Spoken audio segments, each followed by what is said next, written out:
What up, what up? Say so G, back in the top, back in the video.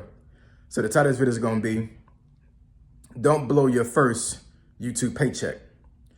So admin notes, thanks again to all subscribe to the channel. I endeavor to keep pushing the video out. You leverage, the better it sells. So let's get into it. So why do I say don't blow your first YouTube paycheck? So I'm in my garage right now. I had a subscriber that said that I need to do more videos in my garage because the acoustics in here sounds pretty good. So I'm not sure I'm gonna do all of my videos in the garage, but I'll go ahead and do this one in the garage because I just feel like it today. So let's get into it. So yeah, don't blow your first YouTube paycheck. So when you get your first YouTube paycheck, and I'm just taking a very educated guess when it comes to new content creators that are on this platform when they first get monetized. Now, I'm not sure exactly how your growth is going to be, and I don't know exactly how much money you're going to make on that first paycheck, but suffice it to say, when you look at the statistics and when you look at like what the average person on YouTube makes, once again, I've said it a couple of times on video, it's not going to be life-changing money. Now, that first paycheck may be $100, it may be $1,000, who knows? We don't know. I know my first paycheck from YouTube was about 170 bucks, I believe, close to 180, and that was from me actually accumulating 2 months of revenue, because the threshold for YouTube to pay me out was $100.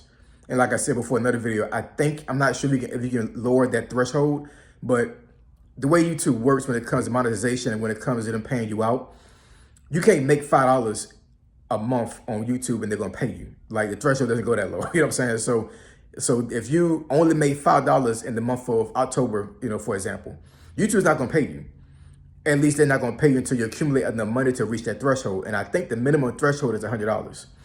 So that first month that I was monetized, I didn't make $100. I think I made maybe $60 something. And then the next month, I had a video that I think I got like maybe like 3,000 views, something like that.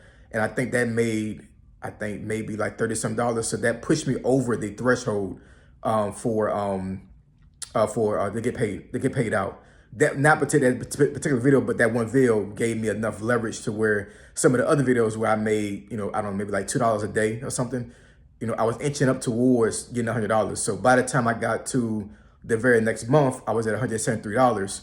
And then YouTube paid me the following month after that. Yeah, so that $173 was roughly my first paycheck. And it was one of those things, like it was great. It was a very good feeling because I literally made money on just being on camera and just recording. That was it. You know what I'm saying? There was nothing extravagant about it. There was nothing, I'd have to go inside of a building to do a 9-to-5 job for this money. I literally just got on camera and just started talking. And some platform, specifically YouTube, paid me money. So it was a very good feeling. I'm pretty sure that folks that get monetized eventually on this platform, it doesn't matter if you made exactly $100 or a little bit over $100 or $200 or whatever. I'm pretty sure that first paycheck you get is going to be a very good feeling for you. But here's where I would challenge you when it comes to that very first paycheck.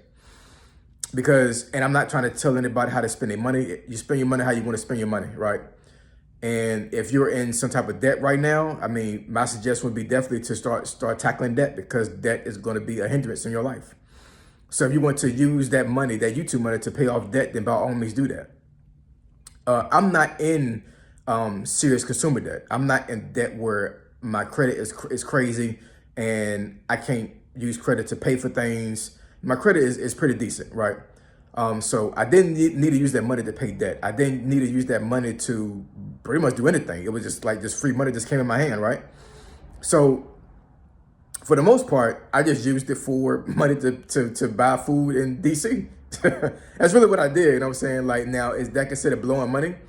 The way I think about money now, yes, it was, because I could have used that money for better things, to build my portfolio of things and investments for me to, in other words, I didn't need that money, right? I could have easily had used that money to throw into the stock market. I could have used that money to throw into cryptocurrency. I could have used that money to buy equipment for YouTube. But I didn't, you know what I'm saying? Like I just used that money to, just buy food because to buy food in DC is pretty expensive. But I wanted some salmon, I wanted some other stuff in DC, right? And for a long time I've been taking my lunch to work, right?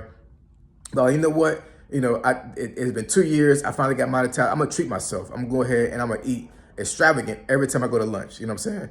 But nowadays when I get paid from YouTube, I'm literally putting that money back into YouTube. I'm literally gonna put that money back into investing in myself when it comes to YouTube.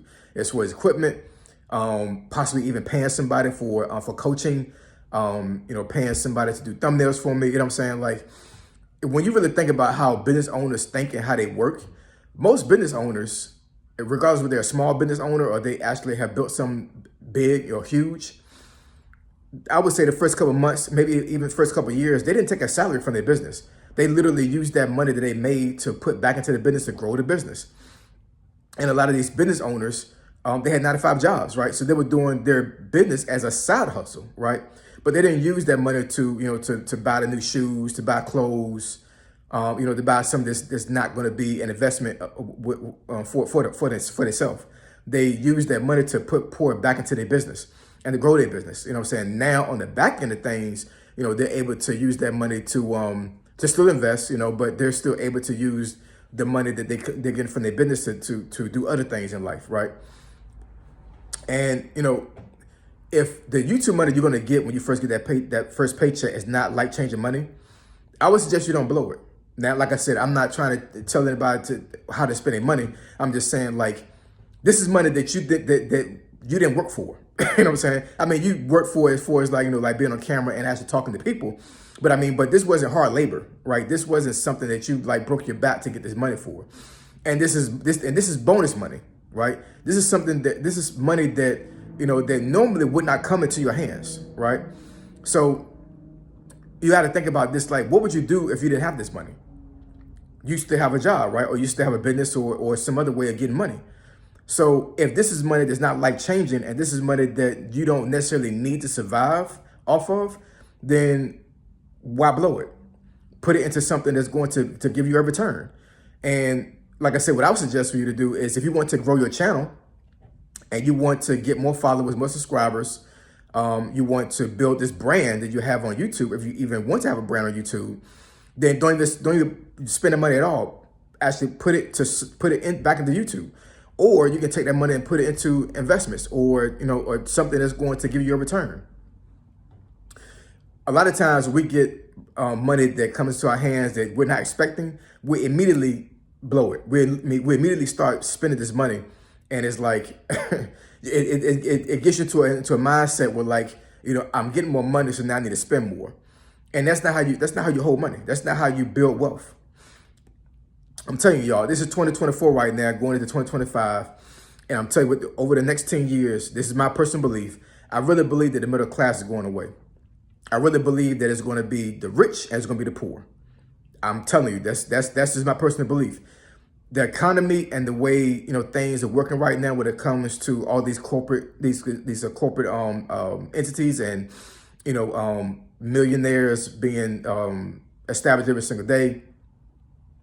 The middle class is just it's not sustainable. Not in this economy, not the way the world's working right now. So I really believe it's going to be a huge separation between the rich and the poor. I really believe that. And it's very unfortunate because the middle class is what holds up America. You know what I'm saying? For America to be held up with people that are not necessarily financially stable, it's going to be absolutely crazy. But think about it. Even during the pandemic, when folks were getting these stimulus checks, these folks would spend this money that normally would not have been in their hands, and they blew it. Right? There was no investment. There was no thought about it. I said it on another video. I took my wife to the Ritz-Carlton one year. Actually, it was 21. We were still wearing masks, but I wanted to take my wife somewhere very nice for her birthday. So it was a restaurant near the Ritz-Carlton in Tyson's Corner.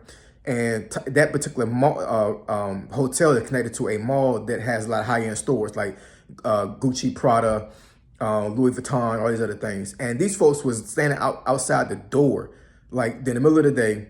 This had to been like a Wednesday or Thursday or something. And it was all black folks, you know what I'm saying, standing out this door with masks on, waiting to get into these places to buy $1,000 bags, all these other things. And I'm sitting here walking with my wife in the mall, and I'm like, you know what? These folks are stimulus check folks. These folks are taking the stimulus checks to buy stuff to make somebody that's already richer. Doesn't make sense. It doesn't make sense, you know what I'm saying? So anyways, like I said, take your first YouTube paycheck, don't blow it, invest in yourself, invest into your YouTube brand, and I promise you, you'll thank me on the back end, all right? So when we discuss this topic or something to benefit your channel, email me at asog757@gmail.com. My email address is in the description below. Say so G, signing out. I'm gone.